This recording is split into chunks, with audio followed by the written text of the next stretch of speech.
Hey guys, good day, good day. Hey, Mark. Great to see you. That was, if anybody was on the cook call this morning, that was a great one, huh? I think Joe and Jared killed it. Yeah, that was great. In fact, I got to tell Brian, Jeff, and Joe that we're starting. I know they know. I think they just want the recording, so that's okay too.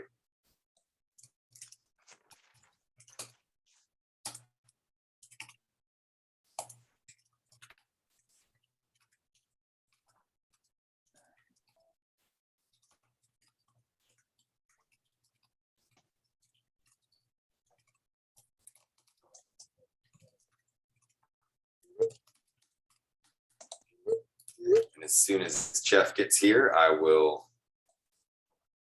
hit record. Everybody doing okay today? Good. Oh, I guess Yes. I am recording. I don't need to hit it. I forgot it does it automatically here. And we do have a few. Betsy has an appointment, so she will be watching via recording. Angie Gervasio has 2 sick kids, and she's on the way to the doctor. And Dustin is away, but should have some people on. So just FYI, that's where some of our regular attendees are today. Hey, Mark. Yes, Shelley?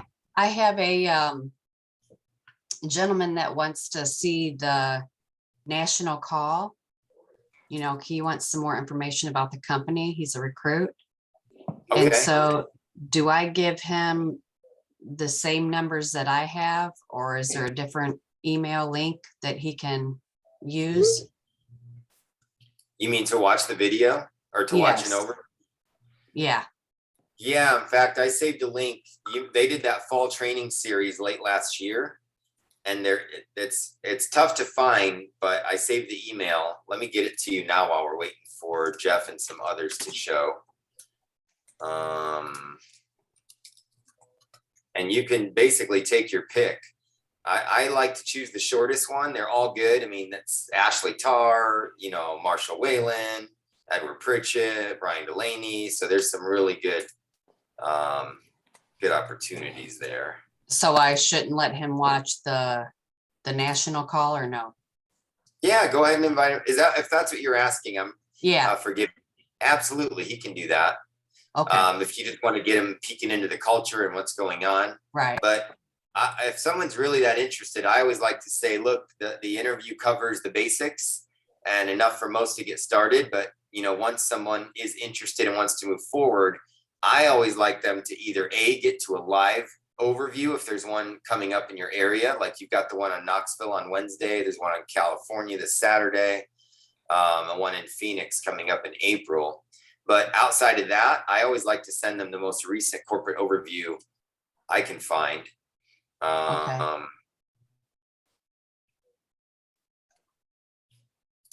Here we go. Well, here's a link. I'm going to message you a link, Shelley. Okay. This is the shortest one. I think it's a really good one. Hosted by Cicely Newsom and Danny Young. So can't go wrong there. Okay. And just let them know it's going to be, you know, close to an hour, but very, very informative. I think Jeff's running over. I just got a text, so give me a second here.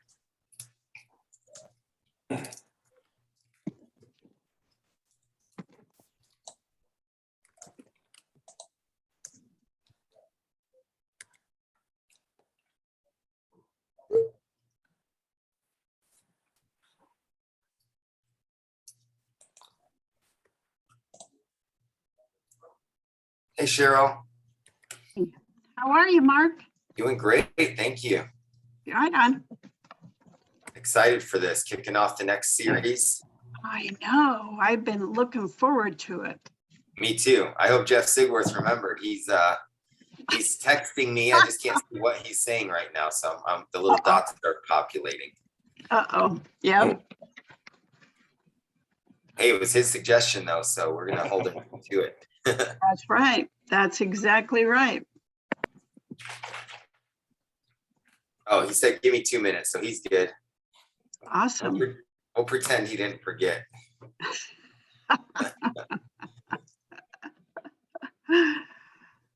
Oh, my goodness. Did you have a good weekend? Yeah, I had a great weekend. It was the kids' spring break, so it was nice to kind of pretend I had a little bit of a break as well. But it was really just double the work because you're working on and enjoying some extra time with the kids, but it doesn't stop what's necessary on the other side. So Well, that's a good thing. That's always a good thing. it was good. I escaped with them for a couple days. We went to I'm in Phoenix, so there's a few close places. So for some reason, the younger one, the 12-year-old, wanted to go to Vegas, and I said, "What's there to do in Vegas for you? I don't even really like Vegas, but unless I'm going to a concert." Yeah. And he said, "No, I want to go." He wants to eat at Hell's Kitchen, and I thought, oh, okay, that started giving me some ideas. So we stayed at Caesars. We ate at Hell's Kitchen, which was exciting for them, and then we saw a great magic show. Chris Angel, this world-renowned magician. It was just an incredible show, and they said, Oh, he's cool. isn't he? Yeah. It was a time of their life. So I love magicians. me too. It's some of my favorite. So it turned out to be, a very memorable trip, Awesome. and I highly recommend it if anyone's, ever there looking for something to do. And what was his name? Chris, Criss. okay. Angel. And it was a very impressive show. So Awesome. yeah, good Awesome. stuff. Good beans. That's awesome. Looks like we got the best of the best on here. Yep. Glenn Thompson, good to see you.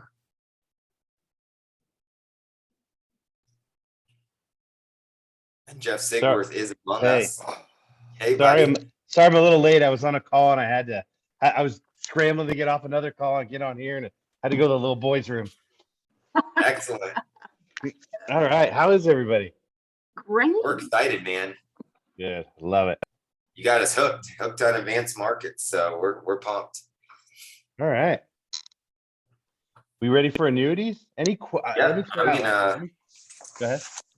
I'm just going to give you screen sharing permission and mute out so that you can have the floor. There, it looks like we're good.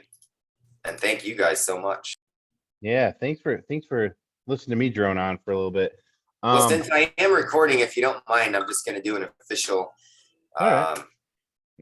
Hey guys, welcome to our annuities training series with Quility's advanced markets head, Jeff Sigworth, an expert in the arena, and we're thrilled to have him.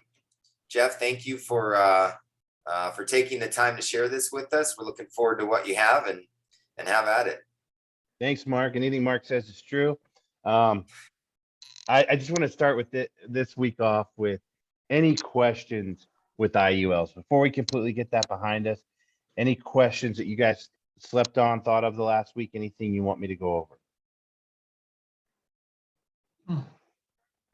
Hey, Jeff, No? Can you hear me? Yeah, I can hear you. This is Jordan. Hi, Jordan. Actually, how you doing, man?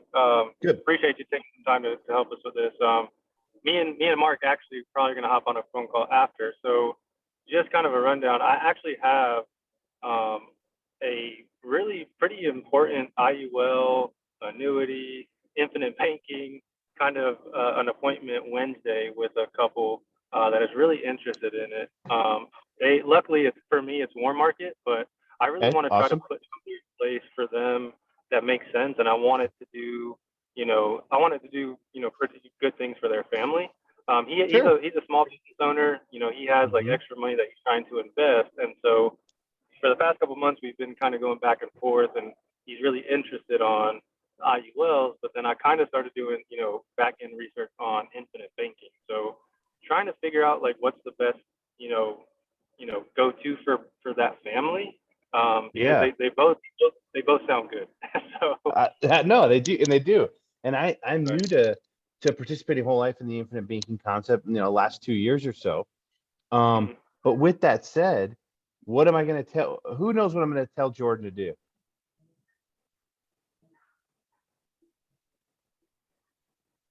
Wait, anybody know? Ask them what they're looking to do so you can find out where to place them at. Well, there's a process. There's a tool that we have. Financial fire drill, Yeah, FIF. FIF. Yeah, Guys, did we I don't learn know. nothing? Yeah, I don't know until you don't walk into a doctor's office and debate, with the doctor. Well, I think you should prescribe this or I don't know. We're going to take that FIF, okay, and we're going to read the FIF. It's not really a lead until we explore that FIF. Because yeah, somebody might need mortgage protection. Sell them mortgage protection if that's how you're getting in the house and what they're looking for. But there might also be another solution set there, and we don't know what arrow to grab in our quiver until we know what we're shooting at. Right? We have no clue. So Jordan, what I would say is I'm hopeful that you've done, financial fire drill or an FIF. If you haven't, maybe we can jump on a call and do it together. If you have, let's take a look Okay. at that. Maybe even next week we can do some real life pertinent game planning on the call. And I think that's very valuable. And I can teach you guys how to read it. Now I'm going to tell you, I was in 8th grade, Mr. Jamitsky. And I remember this because it was 1988. What happened in fall of 1988? Anybody remember? Specifically October. Black Go Monday. ahead. What's that? Was it Black Monday? Well, I don't know if it was that. It was the earthquake in San Francisco. Oh, it was Okay. not Black Monday. It was not Black Monday. The San Francisco earthquake happened. I was in Mr. Jamitsky's science class studying geology. We threw the curriculum out the window and we started studying earthquakes. And to this day, I sat there with my dad watching the World Series, the A's and the Giants, saw in Candlestick Park start shaking up, and it was so real to me. It was so pertinent and so real that anytime I get a chance, like Jordan, if you have an FIF and we want to do it, maybe next week, maybe we interject in the series and just kind of, hey, this is how you do it, right? So that always resonated well with me. I see Cheryl's nodding her head. I think that's something that might be valuable to us here to say, hey, here's a real life situation. How do we read it and where do we pivot? Okay. So Jordan, I would love to, I'd love to answer that question, but right now I don't know. Okay. Yeah. Business owners, we might even need to get their tax professionals involved. There's a whole gamut of things I could tell you. Right. Right. Okay. Did you I said, take an I'm FIF? supposed to sit with them Wednesday. I haven't. Yeah. No. Sit down Wednesday. If you need some help, maybe we can find some time. My schedule is kind of rough the next 2 days, but get as much information on an FIF or a financial fire drill as you can. It doesn't have to be super granular. Broad strokes are okay for that, but get as much information as you can on that stuff, and we'll take a look at it. All right. Where can I get the FIF? The Symmetry one's up on HQ.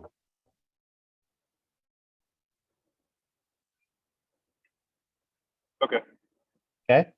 Cool. Great question, man. Great question. Anything else?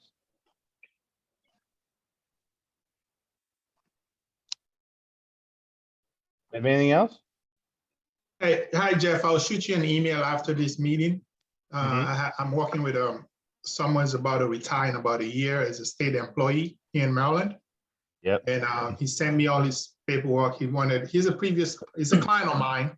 I Yep. did a town policy for him a couple of years ago.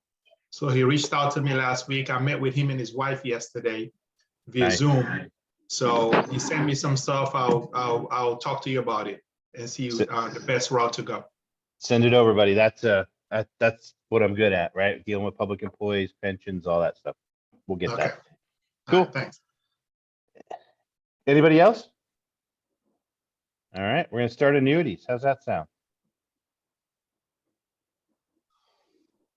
All right. You guys see my screen? Yes, sir. Looking All good. right. Should be Quility Green there, Annuity 101. So today we're going to talk about what an annuity is and what it's not. We're going to talk about the history of annuities in this country, where they came from, how they started. There's different types of annuities. We're going to explore those. Why do we need to know those? I'm only really going to teach you how to sell 1.5, really one. But in doing some things, Jordan might uncover during that FIF that these people he knows have some kind of annuity. How do you review it? How do we know what we're looking at? Right? Want to have as much information as we can. What an annuity does, how it compares to a 401k. So annuity is really easy. There are flow annuities or for what they call flexible premium annuities, but usually it's a lump sum of payments. And in return, you get some kind of guarantee. Okay. You get some kind of guarantee in the future. Now, I believe in annuities, but I don't believe in annuitization. I know that kind of sounds like jumbo shrimp parking a driveway, drive on a parkway. Okay, I know it does. I say that on purpose a little bit for the shock value. I like annuities. I believe in annuities. I don't believe in annuitization, and we'll get into that. Okay. So with that said, do you have to annuitize an annuity?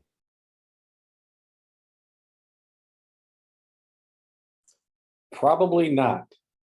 No, based on what I said, you don't. You can. So I start every annuity appointment with, hey, I'm going to use a 4-letter word. That 4-letter word is annuity. People go, oh, yeah, annuity's terrible. Don't bring it to me if it's an annuity. Okay. I hear you. Why don't you like annuities? Well, you don't get all your money. Well, your beneficiary doesn't get all your money. Bullshit. Right? It's restrictive. And I say, I agree 100% with you. But what I'm going to teach you to sell is the things we like about annuities: downside protection, market-like gains. The things we don't like: fees, restrictive nature of annuities, right? Annuitization. We're going to get rid of those. Okay.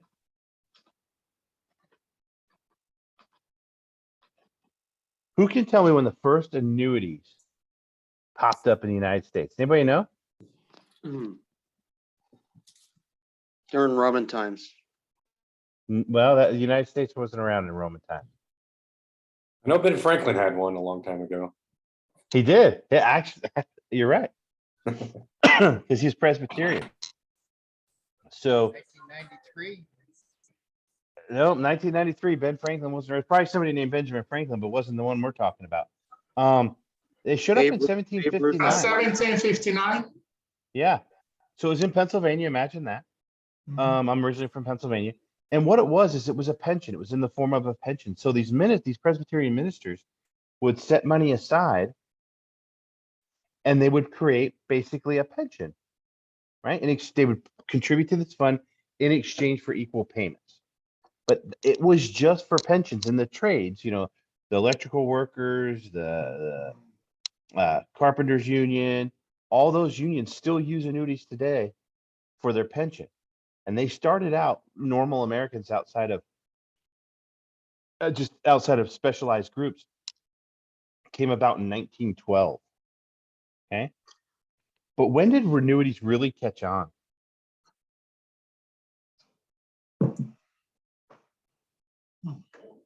You guys know when annuities really caught on in this Social country? Security started.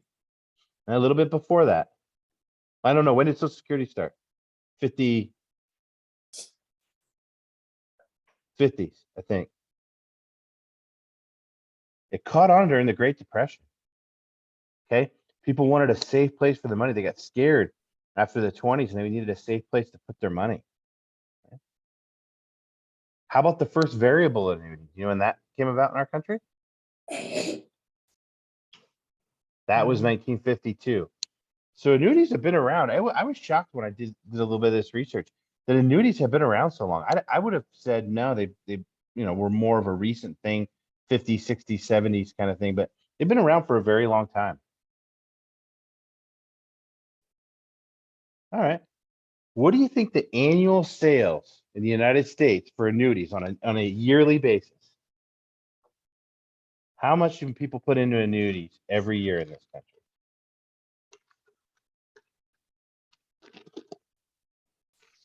$10 billion.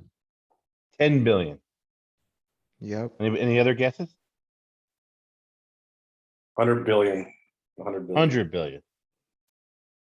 $200 billion. a year. Now with what's going on in our country, and I haven't checked the Whoa. markets today. I know it's big. With what's going on in the market today, It's down. it's Putin- down. Okay. Putin is losing his mind. Yeah, exactly.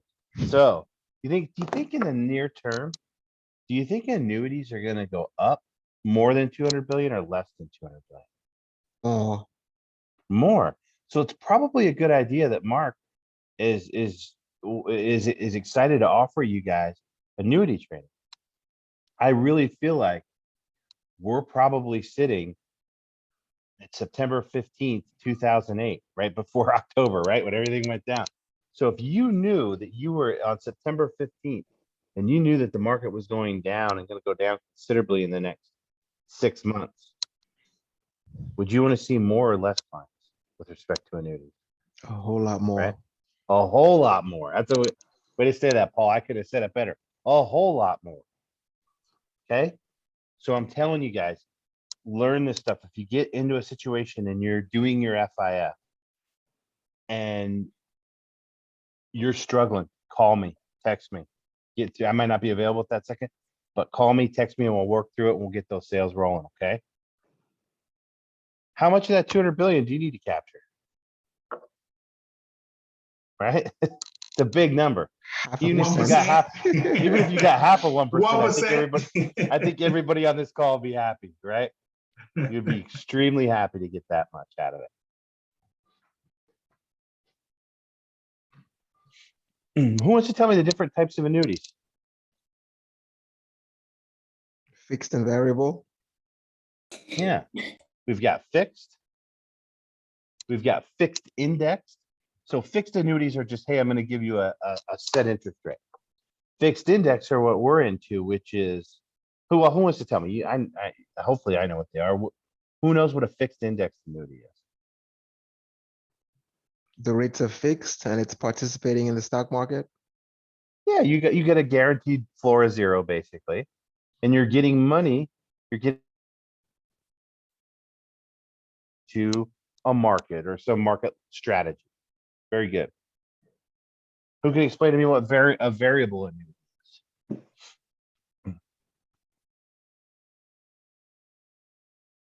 Variable fluctuates with the market. So Yeah. it requires a series 7 or 66, something, 7, I believe.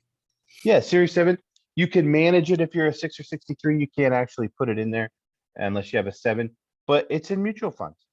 Your money is directly invested in mutual funds. Okay, what's the problem with variable annuities besides you can lose money? A lot of volatility, I'd say. Yeah, volatility, and there's also another Higher issue with them. fees. Yeah, they're very fee heavy. Very Because of the fee heavy. management. Mm-hmm. Who knows what a MIGA is? It sounds like multiple year guaranteed annuity. That's exactly what it is. But Oh, unpack really? that. It is multi-year guaranteed annuity. What is it? What does that mean?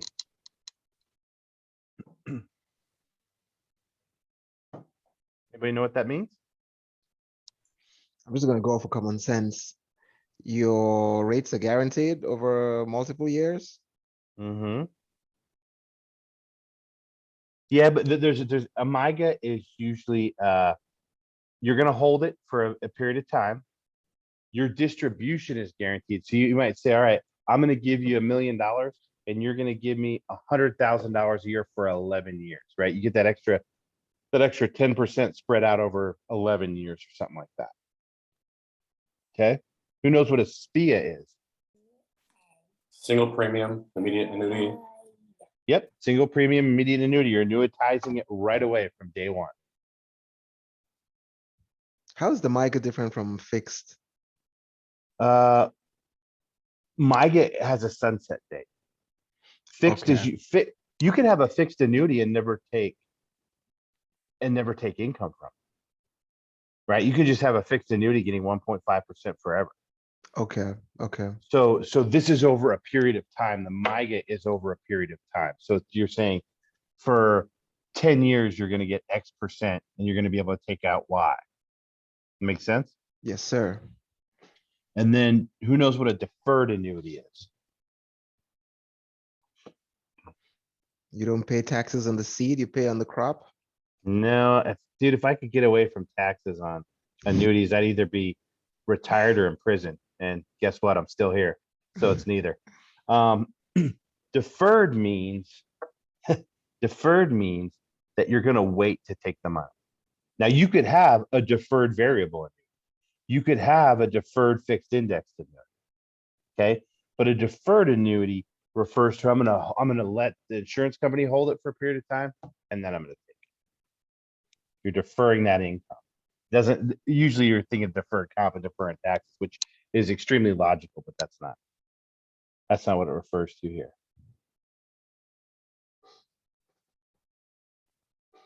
We're going to talk about an income rider versus an accumulation annuity. Okay. Has anybody here ever sold an income rider besides me?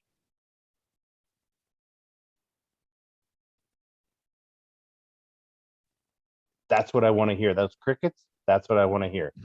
That's exactly what I want to hear. Income riders are a little bit of a disservice to your clients. I'm a big fan. They're relatively new, past 7-ish years, is the accumulation annuity. And I'm going to take you on a ride right now and show you the difference. Okay. Now, a lot of people in the organization, Symmetry Equality, are big income rider components. I am not, and I'm going to show you exactly why. Okay. So I'm going to give you an explanation, and I'm going to show you behind the curtain. Sound good? Mm-hmm. All right. So here we have an income rider. Oh, I can type, I promise. It's Monday morning. Feels like Monday morning. It's already 1:30. Wow. And then we have accumulation. Okay. So here, let's say we have $200,000. And here we have $200,000. In an income rider, there's two columns. Okay. There's what's called the real money column, what I call the real money column. And then there's over here, this is called the roll up or whatever. And let's say the roll up right now gets 7% guaranteed. Okay. And we've got these two things.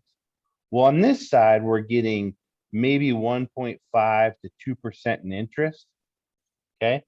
Over here, we're getting a guaranteed 7%. At the end of the day, let's say this grows to $263,000. On this side, we know 7%. We know this is going to double our money, basically. So this side's going to grow to $400,000. Okay.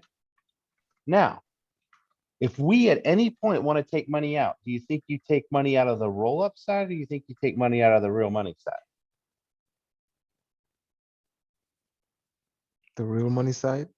The real money side. The only thing this is used for is calculation purposes. So at this time, depending on their age, they say, okay, you can take 5% out of this side every year. So you're going to take $20,000 a year out the rest of your life, guaranteed. Okay.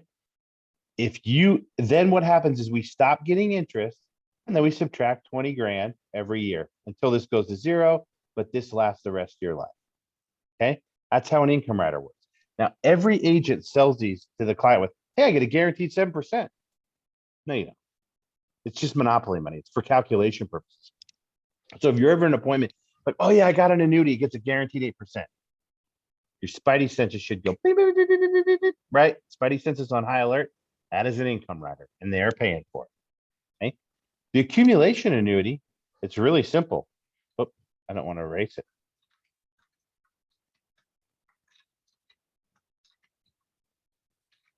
Your 200 grand, it's one column. It gets an interest rate.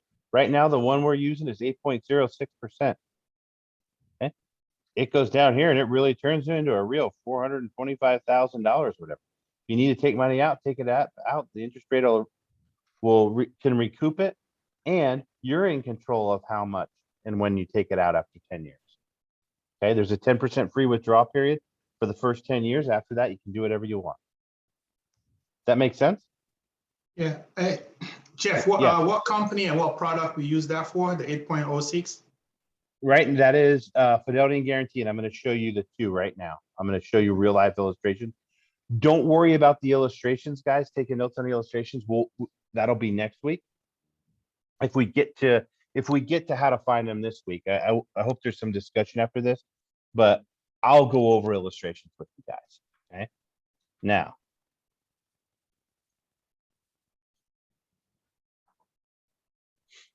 Let me get out of this.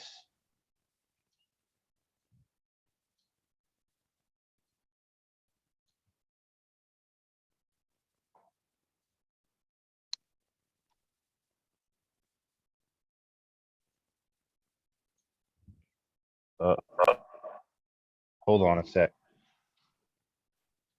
Hold on a sec, guys.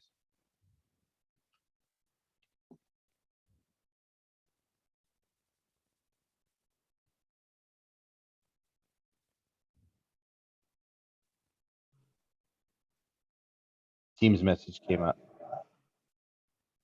All right. You guys see my screen? We're going to log into F&G. So F&G, in my career, I was with Income Riders at first. I went from American Equity to North American. Then I got on the accumulation annuities. I went from AIG to Athene to F&G. So I'm going to show you the difference here. Paul, where are you at, buddy? You're kind of new, so to me, so I haven't met you yet. So where do you live? Miami. You're down in Florida. All right. Not Yes, too sir. far. I've been on 1 or 2 of your trainings. I was just in the All right. background. All right. Well, I like that you took a front seat here. 55. I'm going to show you the income rider first. Okay. Safe income plus. We're going to do the same 200 grand. The math for non-qualified and qualified is the same. I just don't want to put in a birthday, right? We're going to go monthly is going to give us the highest return. I think 100%. We're going to pick right here, guaranteed minimum withdrawal benefits. This person's 55. We're going to say in 13 years, 68, full start year 13. We're going to show them taking out the income rider. Okay.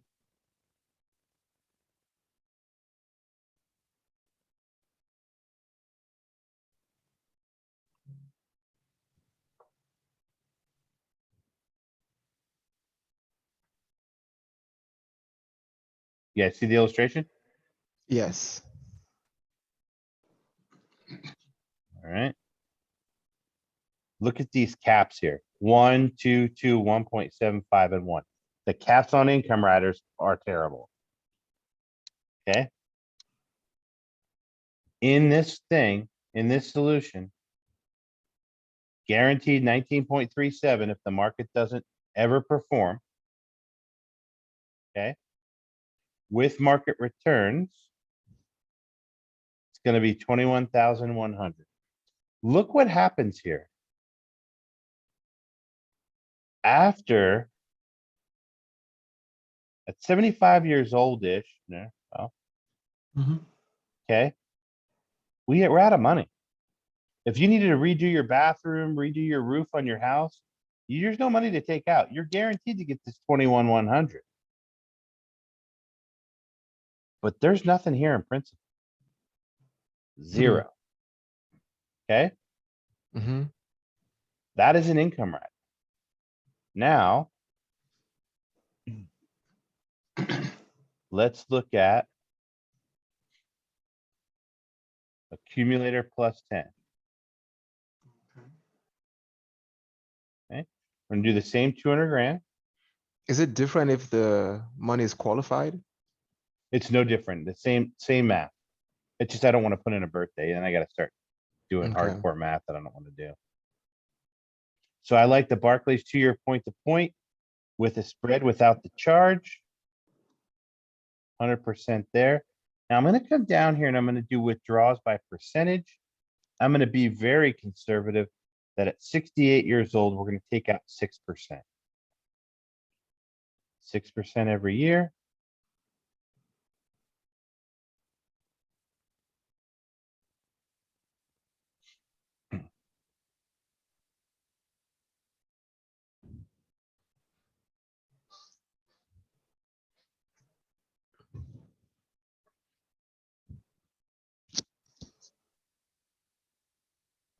This is if nothing happens, you see here, and then those 13 years, you don't lose your principal.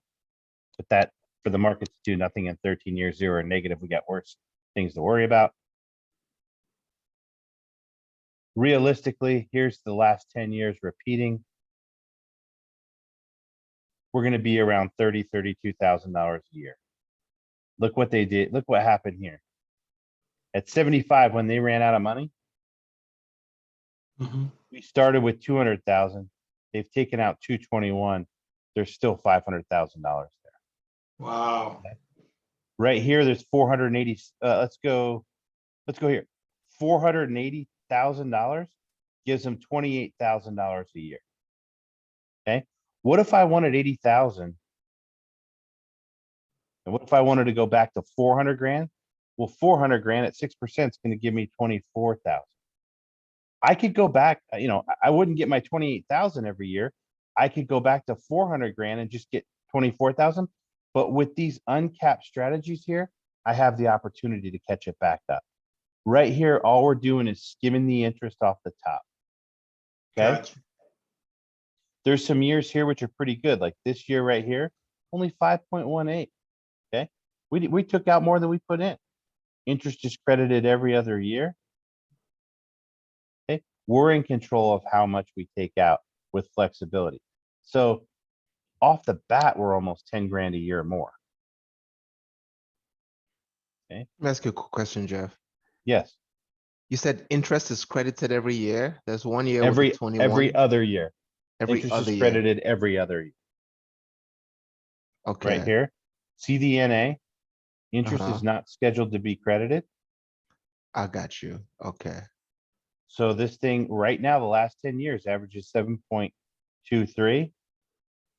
The lowest 10 years is 6.36. The highest 10 years, 9.49. So if you're okay with somewhere between, let's say, 5.5% all the way up to 9.5% with no risk, it's probably good for you. So which one would you rather have? Would you rather have the income rider? Or would No. you rather have, or would you rather have the Accelerator. accumulation annuity? Right. Yeah, the accumulation. Yeah. Okay. Yeah. So now we're gonna look at, now we're gonna go back in here, guys. We're gonna look at what we're doing. Yeah, see my screen? Okay. So we know how the income rider works. There's fees for that income rider, and there's a ton of restrictions.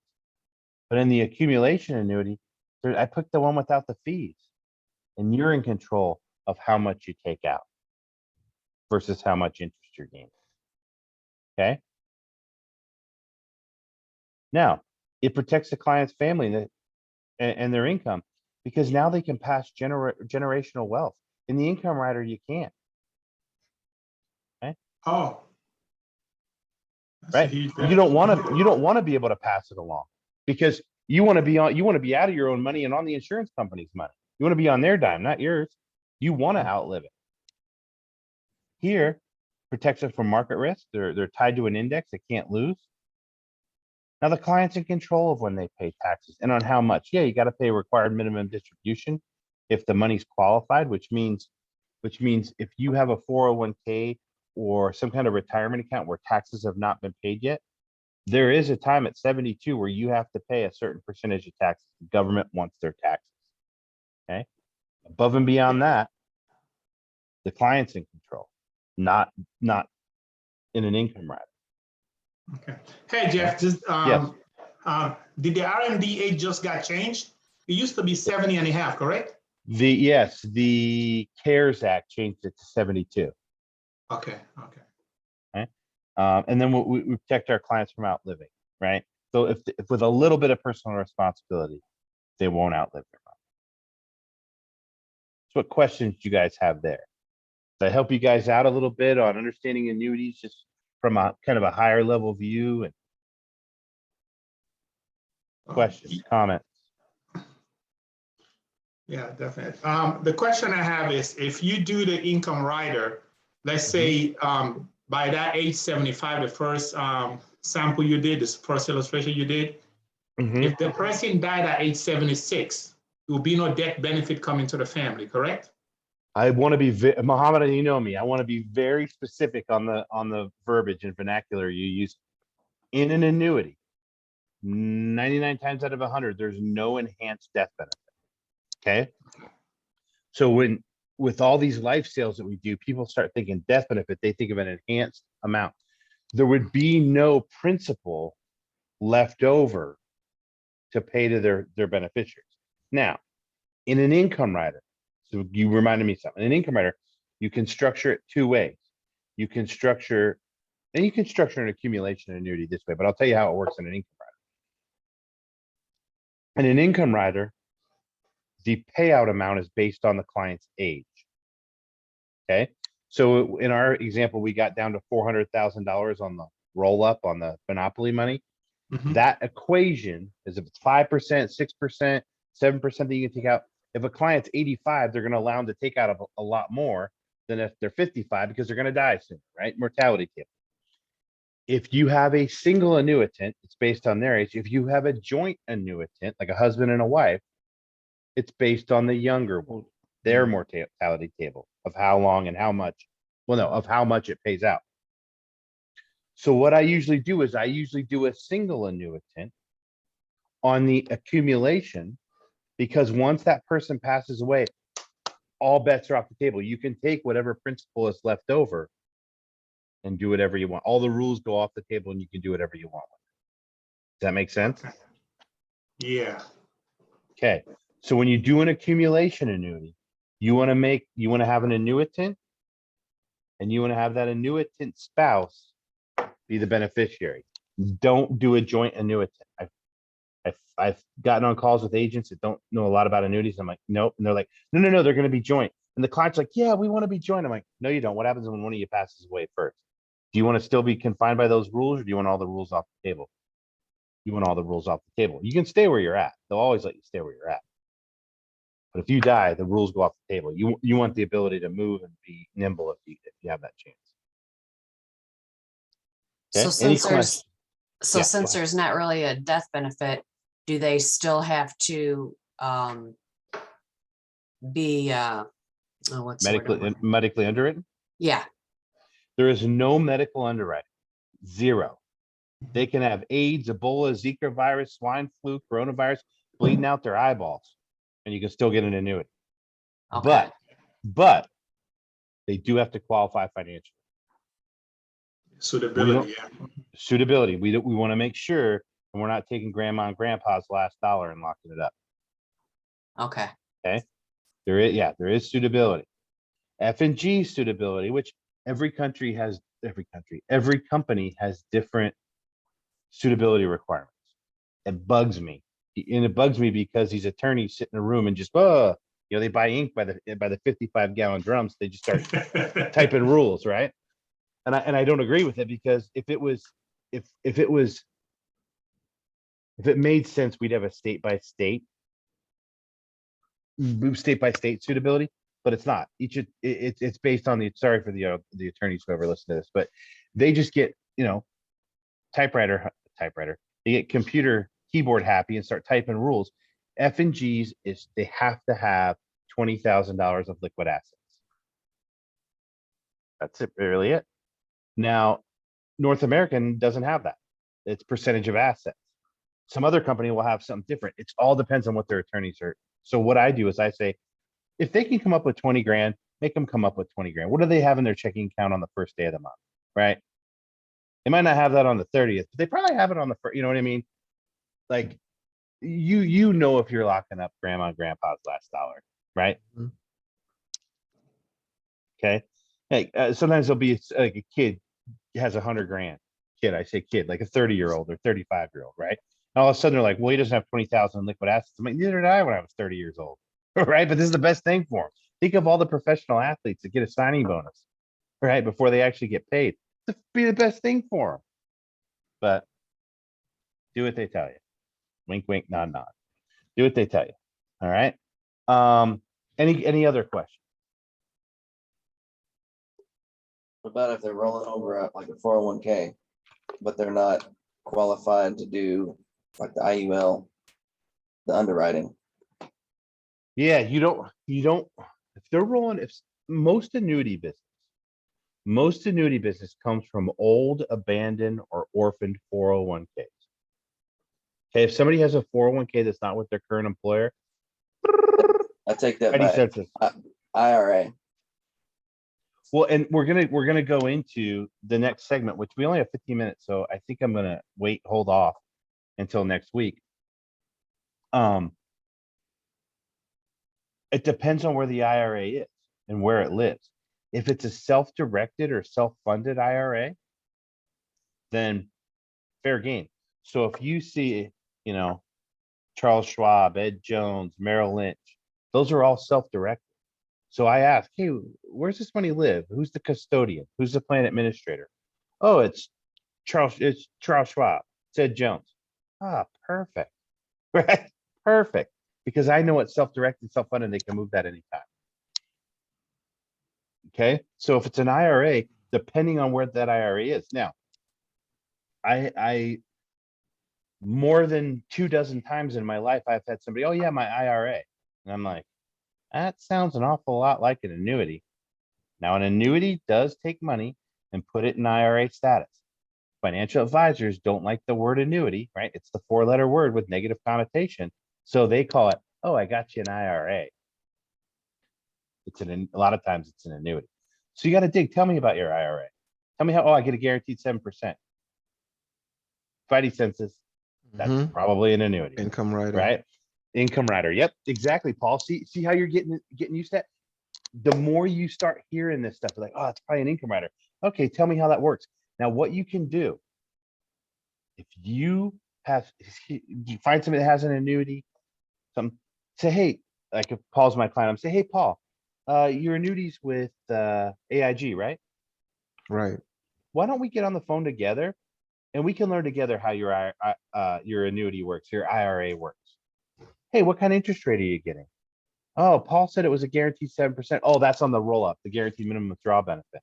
Oh, is this an annuity? Yeah. Was it a deferred annuity? Yes. What interest rate is he or she getting? In this case, Paul's getting, a cap of 3%. How's it performed the last 7 years? Oh, he's gotten, an average of 2.89%. Okay, great. Right now, you're not the bad guy. You're not the bearer of bad news. They are. They realize they have a crap product. They're like, oh, would you like a better interest rate? Do you know how annuitization works? Okay. You have your illustration. Can you send me an illustration on this? It's always good to call the carrier with the client on the phone and get the carrier to explain how bad it is, not you, because now it becomes salesy and now you become kind of the bad guy and making them feel like they did something bad. But in actuality, they didn't know any better, and probably the agent didn't know any better. So it's really nobody's fault. It's just, hey, let's take good money instead of putting it in, throwing it at something that we know can be better. Let's just change it. Let's move forward, not backward. Let's look through the windshield, not the rear view. Okay. Yes, Steve. It's hard to scroll through everybody, but yes, sir. Not sure if I understand it, but say someone's already started withdrawing their annuity. Are you not touching any of that? It's tough. I wouldn't. It's in my mind. It's I'm like, tough. Okay. So here, what I would best thing to do is ask questions. How much? What's the balance? How much are you pulling out a year? How long have you had it? Is it still in surrender? Because let's say it's 700 grand. They're pulling $30,000 a year out of it, and they've had it for 12 years. Well, you might be able to pull an extra 30 grand out, right? In order to set that money aside to roll it. That might work, but it gets tricky. It gets tricky. If it's already annuitized and they're pulling money, they might be pulling 30 grand a year out and they only have 60 grand in it. Nothing you can really do. Yep. Mohammed, I think I saw you raise your hand. Yes, sir. Yeah. My question is a two-parter. If you have, let's say, someone, a 35-year-old with $100,000, they come to you, say, hey, I want to do an annuity. Would you do an annuity, or you can, based on what they're going through, you can ask them, or you can do like a PUA, a whole life PUA? Yeah, I would see, it depends. That's a great question. I might say, hey, have you heard of the infinite banking concept? Let's take 30 grand, jumpstart your bank. Let's take the other 70 grand. Is it qualified? Is it non-qualified? Qualified? Because if it's non-qualified, 30 grand looks more attractive right now in a participating whole life, so they can start their bank. Do they have existing debt? But maybe not all, but 100 grand in a PUA, right? That term rider is gonna be pretty high. So I might split it up depending on what they got going on. I'd read the FIF. Got you. Okay. And the second question I have is if someone already have an annuity with a life insurance company, would you move? Can you switch companies to another life insurance company?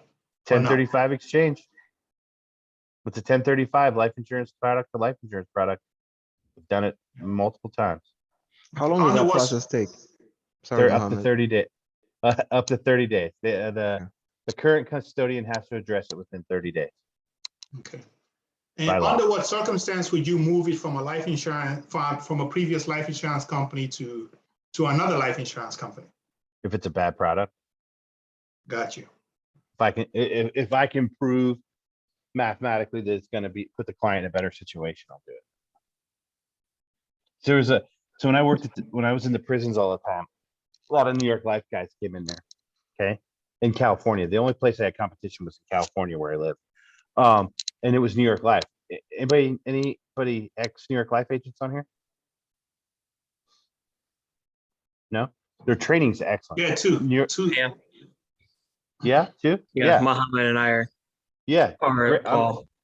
Yeah, I'm telling you guys, great training, right? You guys are trained very, very well. Some of the best trained agents I've seen are from Northwest Mutual and New York Life. New York Life from an annuity standpoint, what's their best annuity? You guys know? I don't remember. That SPIA, man, that SPIA is hard to beat. Okay, that SPIA is great. Outside the SPIA, not so good. So I would see these deferred annuities with income riders on them, and I'd beat them all day, every day. Okay, so a lot of people and most everybody in corrections retire before 59 and a half. So they defer it till later in life. They might retire at 50, 52, 55, but they'll defer it until 60. So if I could catch them in that period, I'd 1035 exchange that New York Life policy quicker than you could say 1035 exchange.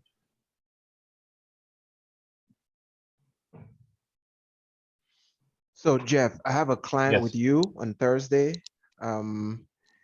It's on your calendar.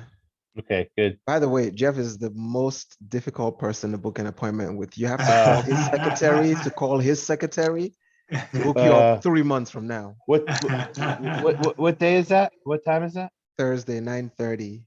Mbone Marie Mbale. Oh yeah, I see that. Yep. So she's 44. She's moving. She's rolling over a 401k, 200 plus in it.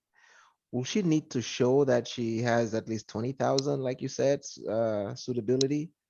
Did we do a full FIF on her? We haven't done anything on her, but yes, I have an FIF of sorts on her. If you could send me that FIF of sorts, I'll take a look at it beforehand. Okay. Yeah, so I gotta understand what's going on. It says certification. You use my Calendly link. It says certification. So I thought it was a DFL certification. I know. Actually, when you send me the calendar link, you said, "Don't worry about this." That's right. I DFL remember that. thing." Yeah, I remember that. Yeah. But yeah, I might send me the FIF that you have. Send me the information you have. We might have to. I don't want to balk or punt the appointment, but we might just have to. I might have some questions that we need to get clarified and see what's going on. Okay. So to that point, if she doesn't have 20 liquid K, or can't roll any of that over? It could. There's so many different things, so many different ways. Does she have a pension? Like if she had a pension, what's that pension worth in a liquid standpoint? She doesn't have a pension. I'm saying there's a lot of different things. If this is all she's got, and she's got $4,000 rolling around in her checking account and really nothing else in savings or anything, yeah, probably not. From a suitability standpoint, probably not. Now, if if she's got, all of a sudden she tells me she's got, you know, a Babe Ruth rookie card or something, you know, hey, now all of a sudden that's liquid assets, right? Or, you know, I thought some of the F and G annuities, you know, you can roll over 50% of it, but they also have to have, you know, depending on their age, 3 months living expenses or 6 months living expenses. That's not F and G. I think that's a theme, does living expenses, Okay. I think. Mhm. Yeah. F and G is big on $20,000 of liquid assets. If it's a high percentage of their net worth, they will send an email out that, hey, this is a high portion or high percentage of the client's net worth. Why does the client want the annuity, or what's the justification? If you can justify it, they'll say yes. Well, in that sense, if the person really doesn't have any form of liquid 20K sitting around and they have over 200K in their 401K they're trying to roll over, would you suggest probably to liquidate some of that? You could. To net 20,000 in their checking account before they transfer the remainder? And it depends upon their age too. So yes, if they're younger than 59 and a half, no. Like, it all depends on what they've got going on. Maybe they take part of it. Maybe we take 150, not the full 200. Or there's all, you know, my wife's a civil engineer, so she has a lot of questions. And when we start going down rabbit holes, I say, honey, what's the government going to look like when we colonize Mars? And she's like, why do you always ask that? And I go, because it's an infinite number of possibilities. We don't know. Right? She gets pissed or she'll say, is that one of those sales techniques where you stop talking? And I'm like, no, it's just, we don't know. We can talk for the next 6 hours of what ifs, right? Until we really know what's going on. Yeah, okay. Okay, all right. Now that you said that, so if she doesn't have $20,000 liquid, maybe we pivot to another company. Would you maybe we go to North American? Okay, all right. So I was trying to say, if is that considered liquid, the 401K? And it depends on her age. It's 44. She's 40. 44, it's not considered liquid. But see, in a situation like that, I fundamentally disagree with what F and G says, because she's 44. She's not going to want to touch her money till she's at least 59 and a half, if not 65, 68, right? Correct. It doesn't make sense to me. So we'll figure it out. We'll figure it out. I got to get all the info and all the Great stuff, man. Great stuff. What's the client's name, Paul, again? Bonnet, Marie, Marie? Mbone. Yeah. That's You great. call her Marie. Okay, I'll call her Marie. Well, Marie, she's going to be happy because she gets 2 guys with gray in their beards. We got to know what we're talking about. Exactly. I got a quick All one. right. I know we're wrapping up. Yes, sir. Steve and I have a buddy in Indiana who's well connected to larger groups that we're talking to about IULs right now. Yeah. All the way up to a pipe fitters union with 10,000 members. Yeah. Was that a situation where you would recommend, lining up individual meetings with a ton of agents, or is that more of a group deferred annuity scenario? How would you approach that? I would, a great question, Mark. And as you know, I've worked with big groups my whole career. I've never bought a lead in 13 years because I've always found my own lead sources with bigger groups. I would do an individual approach. I would either do one of two things. I would either set up shop in, like the Union Hall or somewhere like that, job sites, but I would give a presentation, very general presentation. The presentation would go something like this, and I got 3 minutes, so I'll keep it to 2. Would be something like, hey, my license allows me to protect you in 5 key areas. Allows me to protect your family, protect your income, protect you from market risk, protect you from unnecessary taxes, protect you from unnecessary interest and debt-free life. And then last but not least, protect you from outliving. Now, if I can protect you in one, any combination, or all 5, I'm doing my job, right? My job is to protect you and provide the most value from a financial wellness standpoint without reaching into your pocket and creating another bill. In order for me to do that, I have to meet with you on a one-on-one basis, because as much as all 70 of you in this room are the same, you're all very different. Your spouse it's probably has a different job, a different career. So what I'm going to do is I'm going to meet with you individually, and I'm going to ask you a series of questions to find out exactly how to help you out. Does that sound fair? Right? We're endorsed by the American Jail Association. We're endorsed by the American Corrections Association. Our products have been thoroughly vetted by the people that have guns and handcuffs that can put us in jail. Okay. So if it's good enough for them, it's probably good enough for, the United Electrical Brotherhood Union or whatever, electrical workers union or whatever it is. Okay. Like that's probably what they would laugh, right? But that's probably what I would say. I would keep it general. And I don't want to just sell IULs because Jeff Sigworth left a lot of money on the table. I've only sold 6 term policies in 13 years.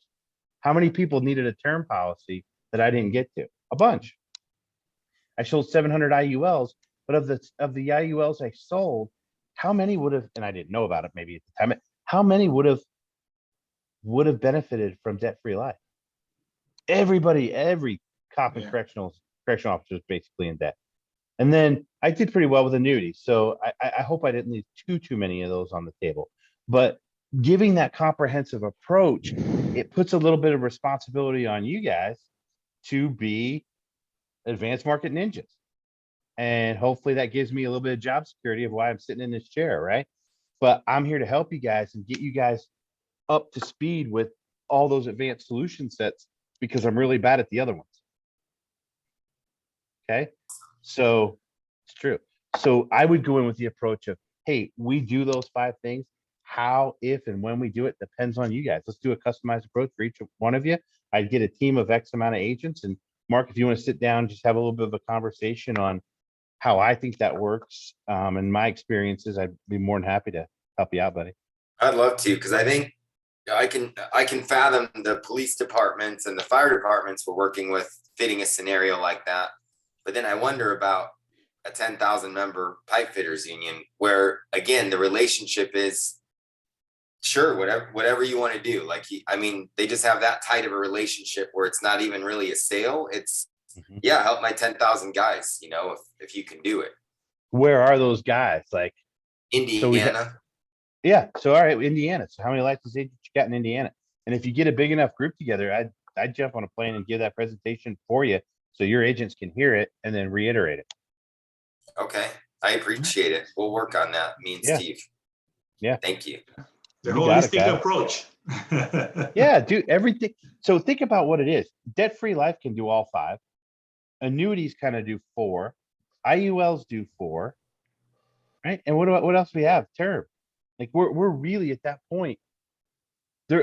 Something's gonna fit. There's a solution there that's gonna fit. Because even if you don't have any debt, you have all this money in retirement. If you need money in 3 years, 5 years, 7 years, what are you gonna do? Do a HELOC? Go to a bank? Now we've got infinite banking where even somebody who's independently wealthy, they might have money in the bank. It might be subject to risk. It might not be getting a good interest rate. That would be an annuity, right? Maybe it's the infinite banking concept. There is a solution set for everyone. You just have to show people the value. Makes sense. Thank you, Jeff. That's awesome. You got it, guys. Thanks, guys. I got something on my calendar. See you on Thursday, Jeff. Topic might be, Jeff? Topic will be finding annuity clients. So we'll dive into the FIF a little bit. Awesome. That would be sweet. Thank you for that. Yep. All right, guys. See you next Hey, week. Jeff, I'm sending you an email. Sounds good. See you guys. All right. See you on Bye-bye. Thursday. I'll stay on for 2 minutes in case anybody's got anything. Mark, real quick, where do I get the FIF fund form? So FIF is in HQ. So you go to HQ. So log into your platform. And then you're going to go to training. I'm almost positive under Quility U.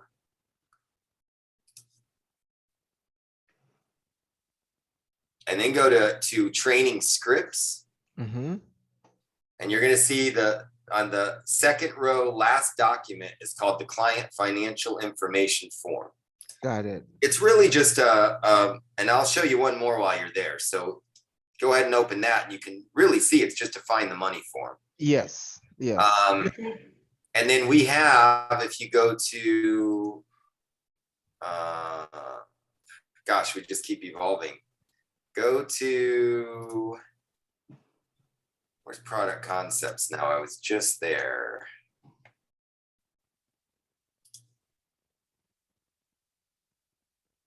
Anybody want to hook me up? Where's product concepts? What are you looking for? Training. Well, I'm looking for product Product concepts. is under carriers and products. So Thank you. There we go. click Go the to drop product down. concepts. Uh-huh. Click on IUL. This form will be in a lot of categories, but you can go to IUL to find it. And there's actually find the a money. this is an older document, but I think still relevant. It's the find the money form. Got it. Okay. So it's similar, but you know what I like is this will help you develop a conversation around that FIF. Mm-hmm. And dig just slightly deeper. But I'll admit, and you can even see it's Symmetry branded as opposed to Quilty branded. So this is an older document prior to the invention of the FIF document. So you're going to hear FIF referred to several times because a lot of times, as you know, if you've only done mortgage protection and then you get a peek into the world of IUL and annuities, you realize just how much money and more importantly service you've left on the table for these clients, right? So FIL helps you discover, oh my gosh, they've got money sitting all over the place. They may not need a term policy, right? I have to do a bigger job here to protect their money and grow their income possibly. So that's why FIF is pretty crucial, because you get a nice picture of their financial situation, and from there can utilize this expertise we're developing through Jeff and William and all the other tools and resources to identify how we can best help them. Awesome. Thank you. Thank you much, sir. Indeed. Hey, Mark, when let's say you're doing a mortgage protection presentation, when would you apply this form? Like what, after your mortgage protection presentation or what? You mean if you're doing a mortgage protection presentation? Yeah. Let's say you have a lead for mortgage protection, you got the appointment set up. When would you ask these questions that are in the FIF? So the FIF is really important to get to as part of the, and you know, this is a great way to build rapport. But if you're really doing a good job with the family, and what I mean is best practice is to get to know them the best you can. And the two most relevant ways to do that in our business is their financial situation and their health situation, right? So the health situation, it's easy to miss some things because there are, if anyone's been through an impairment guide on an agent guide, I mean, it's pages and pages, right? Things they think, you know, God willing, we've never even heard of that some people suffer from. So there's that, but you always want to hit the high notes, you know, surgeries, impairments, medications, and then of course felonies and DUIs is one you've always got to ask. I always like to talk about the time I met with the nicest Amish family in the world, and he kept getting declined, and I couldn't figure out why, but it was because I never asked that one question. I was assuming, and I didn't ask that one question. Well, do you have any felonies?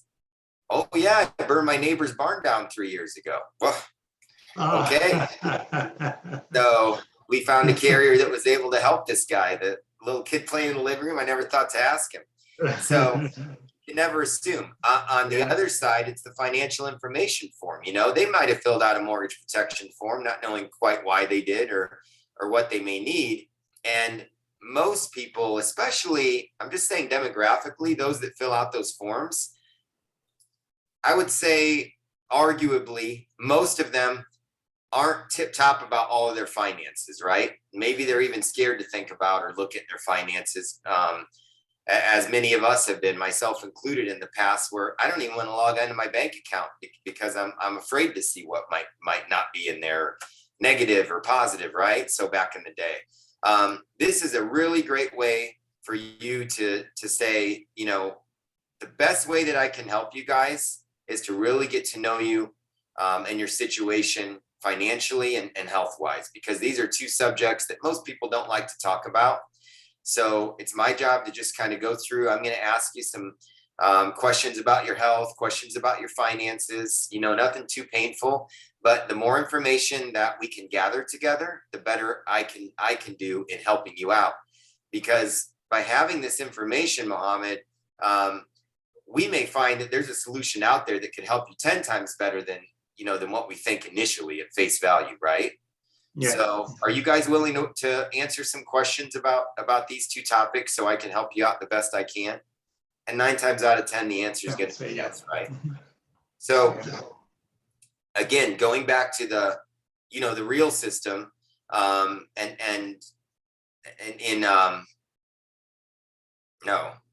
yes, thank you. And your in-home appointment, I always like to start with role and purpose. Here's who I am. Here's what we're going to be doing today. Might not be for you. So if it's not, I'll be the first to let you know. But I also help people with tax-free retirement solutions and income programs, things like that. So if we identify along the way that maybe those are a better fit, I'll be sure to let you know. And as part of my process, again, Mohammed, this is in your role and purpose, I'll be asking you some questions about your health and your finances. Does that all make sense? And you want to ask them that question. A lot of times, I learned this from Chris Cook. I like it. Does that make sense? And Steve, remember, I used to mock him lovingly early in the day because he would always ask that. Even if he said, "Oh, it's hot outside. Does that make sense?" And I realized just in doing business how important that phrase is, because it makes sure that people aren't just yesing you, and gives them a chance to ask any questions if maybe it doesn't make sense. And does that make sense is also, by answering that question, yes, they are inviting you to go to the next step. And psychologically, that's a very crucial stage in an appointment that a lot of agents leave out, because a lot of us get diarrhea of the mouth. We just want to spill it and get to the sale. But that's when it turns from education to sale, right? Yeah. So by taking it slowly, letting them know who we are, what we're going to do, and asking them if that makes sense, is that okay with you? Yes and yes. Great. Now you've got license to go through all of this. And you'll be surprised just how relieved they start to get as you start filling this stuff out. And if there are gaps in here, that relief might turn to panic or fear, but you're the one with the cape. And you say, don't worry, that's what I'm here for. You may not have this in place, but we can get it in place. So that's how I approach it. I just make it part of the interview section of the appointment. There's role and purpose, there's the interview, and then there's finding options. You can't find options if you can't be a good agent, right? And find good options unless you know their whole situation. Okay. And that's why Jeff kind of, stopped Jordan with his question, what should I do here? Well, I don't know until you know, right? Once you know what their situation looks like, now we can come up with ideas. Okay. Hey, Jeff is so good, obviously, and polished. Do you think he doesn't need a script, but those questions he was asking, I couldn't get to all of them. And, like when people are saying, well, are they older than 59 and a half or younger? If we were to have something like that on paper, I think that would be beneficial. And, you have 100,000, maybe we're going to put some of that into to start a DFL plan and some of that into an annuity or whatever. He was rattling off stuff really fast to me, and it all sounded fantastic, but some of it went right over the head too quickly. So maybe we can, especially, I like those 5 things you mentioned. If I can do, XYZ, and yes, a lot of that's going to be, maybe even, we'll get one of the admins or assistants to kind of go through there and identify some key information. Because I agree, Steve, guys, the most important thing here is we are recording these. So it's great that we're paying attention. It's even better if you're taking notes. It's even better if you're reviewing those notes in a quiet space, sometime tonight or tomorrow, right? Everything we did today is just part 1 of what should be done by each of us if we really want to learn and apply. This was just the first round. Now it would be important to go through and review your notes, and write down how you can apply this in your business. And I agree, Steve, as part of that, because we are recording these, and I'll make sure everybody gets the links. We'll have part 5 of the IUL series done this week, so that'll all be up. This is part 1 of the annuity series, so we'll have that up. We can go through and review some of the key language and key topics, and maybe even next week, you or I or anybody should bring up to Jeff, like, hey, we've got a real system for mortgage protection. Can we develop something of the sort if we're doing business walks, right? If we're maybe talking to a client that we know has no interest in term and they want to get right down to the down and dirty with advanced markets. That I agree we're missing, right? As far as tools go. And to make sure that in the meantime, to make sure we're not skipping over anything, I'll go through all the product concepts today and see if maybe there is a bit of a script, because I know there are a few useful tools in there. But I agree with you. We don't, Shelly and I were just talking about, Mohammed, you and Paul have each done business walks. What are we saying in there? What's most effective? How would Jeff Sigworth recommend we go on a business walk, right?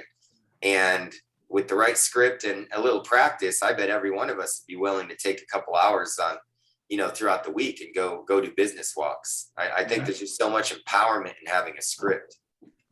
Yeah, it does. Because even the last time before I started, I reached out to you. I said, hey, I'm going into this business. What do I say? Yeah, and you texted it to me. I save it. Every time I go now, I review that text before I even start talking to just to keep me in line. I'm not going over there starting somewhere else. And, yeah. So, and also with the way Jeff does his presentation, also that for us, probably coming into advanced market, having a PowerPoint presentation is great because it keeps you in line in what you're talking about. So even if there's a question that comes that is in the presentation, it's easy for you to say, you know what, I got your question. I'm going to address that probably a few slides down, just to keep you in line, because sometimes when you don't have a presentation to look at, the clients may throw you off and you may not come back to where you wanted to be. But if you have a presentation like a slide, a PowerPoint presentation, it keeps you in line. You'll be able to finish your presentation. Agree. Yeah. Agree. I love that. So we'll hit him up next week and see if he's willing to. He's head of advanced markets, so why not? Hopefully we can convince Jeff that a little business walk script might be important. And just the same in the chat, I did find something a few weeks ago that I really liked. Oh right, I gotta jump on with Rich. But I put it in the chat there. If you sign into HQ first, and then go and put this document in there. That's the only way I've been able to do it without. I don't think you can go straight to this document. You got to sign in first. But go to that, and it's essentially a question-based selling for IULs. Now that doesn't encompass annuities and everything else, but there are some really great questions that I recommend everybody just study and go through, because it's going to help you gain that much more confidence when sitting with people and really diving into annuities and IULs. These are things that maybe you wouldn't think about it on your own. Yeah. And what I love about is if you look at the, this is really great stuff, but determine the need, questions to ask, determine the need, that's important. But once you're in an appointment, look at those last two sections, uncover the premium and show the value. Because remember, if you read these questions, it doesn't require you to know anything except how to read, right? Yeah. None of these require essay answers or treatise or anything else. They're just questions. And you're going to write down their answers, right? Because the very last question is the most important. Would you like to see what that looks like? Okay, right? I didn't say sign a HIPAA. I didn't say, give me some blood, right? I didn't say it. Would you like to see what that looks like? So go over those questions and use those to empower yourself. Again, Shelly and I were talking earlier. I know somebody on our team, it might have even been, I think it was you, Mohammed, and also our good buddy in Indiana. I heard from 3 different people in 1 week that when they mentioned this to their barber or their hairdresser, this just rang all the bells. And if you think about providers like that, massage therapists, chiropractors, barbers, people that own manicure studios, things like that. And these are portable, right, guys? So it doesn't matter. All you need is in the door. Maybe no one's going to be a nail technician for the next 30 years at the same place or at all. But all you need is that one day with them, because this policy goes with them. This retirement program goes with them. And you're bringing value to the business owner by saying, hey, I want to show this to your people. It could do your people a lot of good. And they're going to remember that, you're the one that brings them this kind of stuff. Other business owners aren't doing that for their employees. So just know this doesn't have to be some group plan that the employer pays for. It doesn't have to be a big sale. It can simply be, hey, look, I help entrepreneurs and people like that you have working here with retirement programs, since most businesses like yours don't supply 401ks or something like that. Look at it like that, guys, and look at what a boon that is for them, right? Do you feel like you're selling something if you go into I remember when Steve and I were starting one of our startups, remember Serve Nation, Steve? And we wanted a 401k, remember? We wanted insurance, we wanted a plan, but there was just 2 of us and nothing in the market was affordable. Well, that was before we found a ZipRecruiter ad for Symmetry and realized that an IUL is basically a 401k for anyone that'll qualify. Yeah, that's right, Mohammed. Yeah, I'm trying to show you guys what I created. That's what I'm about to go hit the street with right now. I created one for mechanics, or auto mechanics, a flyer. Oh, I like it. Yeah. Auto mechanics, another great one. Auto mechanics, yeah. So I'm about to go hit the market with, I just Googled about 5 shops not far from me. I'm about to go over there and talk to them now when this meeting is done and see what may come out of it. Look at some of those questions. And again, I think the power is in presenting, hey, I know, a lot of business, what I love helping people with, because I'm an entrepreneur like you, remember Tony Robbins said it, we people want to work with people like them. And I don't care, color, creed, politics, anything. When it comes down to it, you're an entrepreneur and they're an entrepreneur. And entrepreneurs understand each other's struggles big time, right? And they appreciate that entrepreneurs understand how hard it is to be an entrepreneur and how little the government does to help entrepreneurs when it comes down to it. So that's your commonality. You go into that shop, Mohammed, you say, look, I'm an entrepreneur, you're an entrepreneur. I know how hard, you work. I know how hard I work. And I know that it's tough to find programs for people like us. There's 401ks if you go work for a big company, but you guys may not have a 401k. You may not have a savings program. That's what I do. That's my passion. I love helping other entrepreneurs understand that there's something out there way better than a 401k. And as long as you qualify health-wise, you can build millions in retirement income. That's great. Is that something you give me, 5-10 minutes to show you what that looks like, and then take it from there, Let me use you as an example. What's your date of birth, right? Write that down. I'll be back tomorrow with an illustration. I'll show you exactly what we do. That simple, guys. You don't have to know anything. Yeah. Okay. It's all about the questions. And then you go behind the scenes and sweat and call F&G. Hey, I got a guy who's born December 28th, 1985, and I need an illustration, $200 a month, $300 a month. Yeah, a couple of scenarios, yeah. Yeah. Yeah. All right, definitely. All right, guys. I'll see you soon. If no later than Monday, but I hope you'll all join us on Thursday's Newbauer meeting. It was spring break for the kids last week. Betsy was out, I was out, a couple others were out. So I hope you guys will join us Thursday. Leaders, tell your teams. And that's at 11:30 Pacific, 2:30 Eastern. and we'll make sure to have some good stuff for you there. So hit me up if you need anything else. And Eric, I got you on the calendar, so I'll talk to you later. All right. Thanks, guys. Good luck, everyone out there. Absolutely.